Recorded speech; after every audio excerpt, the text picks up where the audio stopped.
اللهم صل على محمد وعلى آل محمد۔ جو بھائی بہن صحیح طریقے سے نورانی قاعدہ اور قرآن مجید پڑھنا اور سیکھنا چاہتے ہیں، یہ چینل ان کے لیے ہے۔ چینل کو سبسکرائب کر لے اور ہمارے ساتھ اسباق میں شریک ہو جائے۔ انشاءاللہ تعالی گھر بیٹھے آسانی کے ساتھ بہت کچھ سیکھ جائیں گے۔ اس چینل پہ روزانہ کے اعتبار سے نورانی قاعدے کی ایک ویڈیو اپلوڈ کی جاتی ہے، اور اس کے بعد انشاءاللہ مکمل قرآن مجید کی ویڈیو اپلوڈ کی جائے گی۔ اور جو بھائی بہن خواہش مند ہے کہ قرآن مجید اردو ترجمے کے ساتھ سیکھ جائے، تو انشاءاللہ اسی چینل پر قرآن مجید اردو ترجمے کے ساتھ اپلوڈ کی جائے گی۔ آج سبق کی طرف۔ اعوذ باللہ من الشیطان الرجیم، بسم اللہ الرحمن الرحیم۔ تختی نمبر 11 کا 7واں سبق شروع ہے۔ آج ہمارا سبق لغون، مسکن، نخلن، نشطن، نفسن سے ہوگا۔ پہلا لفظ لام غین زبر لغ، لام پہ زبر، غین پہ جزم، دونوں کو آپس میں ملائیں گے۔ جزم کا کام ہے، اس کو کہتے ہیں جزم، سکون بھی اس کو کہتے ہیں۔ اس کا کام ہے دو حروف کو آپس میں ملانا۔ تو یہاں لام پہ زبر، غین پہ جزم، دونوں کو آپس میں ملائیں گے۔ لام غین زبر لغ، لام غین زبر لغ، واو دو زبر ون، لغون، لغون، لغون۔ یہ الف جو لکھا ہے یہ عربی رسم الخط میں لکھا جاتا ہے لیکن پڑھا نہیں جاتا۔ وقف کی صورت میں دو زبر والا تنوین ایک الف کی مقدار کھینچا جائے گا، جیسے لغو، لغو۔ اگلا لفظ میم اور اس کے ساتھ سین، میم سے میم سین زیر مس، میم سین زیر مس، میم سین زیر مس، میم سین زیر مس۔ کاف دو پیش کن، مسکن، مسکن، مسکن۔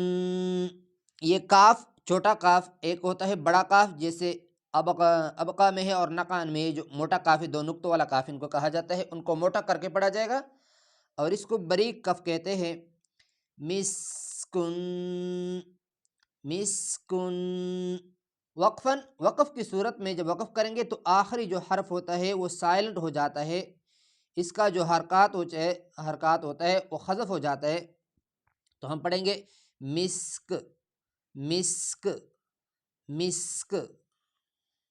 اگلا لفظ نون خا زبر نخ، خا، موٹا خا، گلے پہ زور لگا کے ادا ہو جاتا ہے، جیسے بندہ کھانستا ہے، بلغم خارج کرتا ہے، اس طرح گلے پہ زور لگا کے نون خا زبر نخ، نون خا زبر نخ۔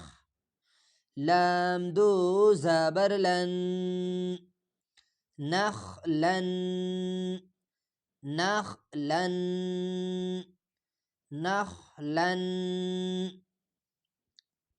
وقفاً، وقف کی صورت میں یہ ایک الف کی مقدار کھینچا جائے گا، نخلا، نخلا، نخلا۔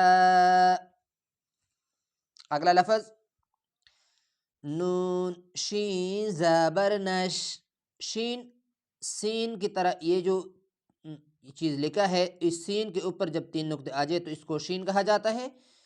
نون پہ زبر، شین پہ جزم، ان دونوں کو آپس میں ملائیں گے۔ نون شین زبر نش، طا دو زبر طن، نشطن، نشطا نون شین زبر نش طادو زبر طن نشطا اس کو موٹا کر کے پڑھا جائے گا. یہ ہے طا، یہ ہوتا ہے ایک تا جیسے یہی لکھا ہے، اور یہ ہے طا. طا کو موٹا کر کے پڑھا جائے گا اور تا کو باریک کر کے پڑھا جائے گا. تا طا. نشطا وقفا، وقف کی صورت میں نشطا نشطا. اگلا لفظ نون فا زبر نف نون فا زبر نف سین دو زیر سن نفس نفس نفس نون فا زبر نف سین دو زیر سن نفس. وقفا، جب اس پہ ہم وقف کریں گے، سٹاپ کریں گے، قرآن مجید میں آ جائے تو سٹاپ کی صورت میں یہ آخری جو حرف ہوتا ہے وہ ساکن ہو جاتا ہے، یہ حرکات ختم ہو جاتا ہے، سائلنٹ ہو جاتا ہے یہ حرکات. تو ہم پڑھیں گے نفس نفس نفس. دوبارہ سب کی ہجا سنیں. لغوا وقفا لغوا لغوا. مسکن، سین میں سٹی کی آواز پیدا کرے. مسکن وقفا مسک مسک. نخلا نخلا وقفا نخلا نخلا. اگلا لفظ نشطا نشطا وقفا نشطا. نفس وقفا نفس نفس. یہ ہو ہمارا آج کا سبق. اگلے ویڈیو میں انشاءاللہ تعالی اگلا لائن اگلے ویڈیو میں انشاءاللہ یہی پڑھیں گے. نکان یسرن ابقا ترضى تنسى. السلام علیکم ورحمۃ اللہ وبرکاتہ.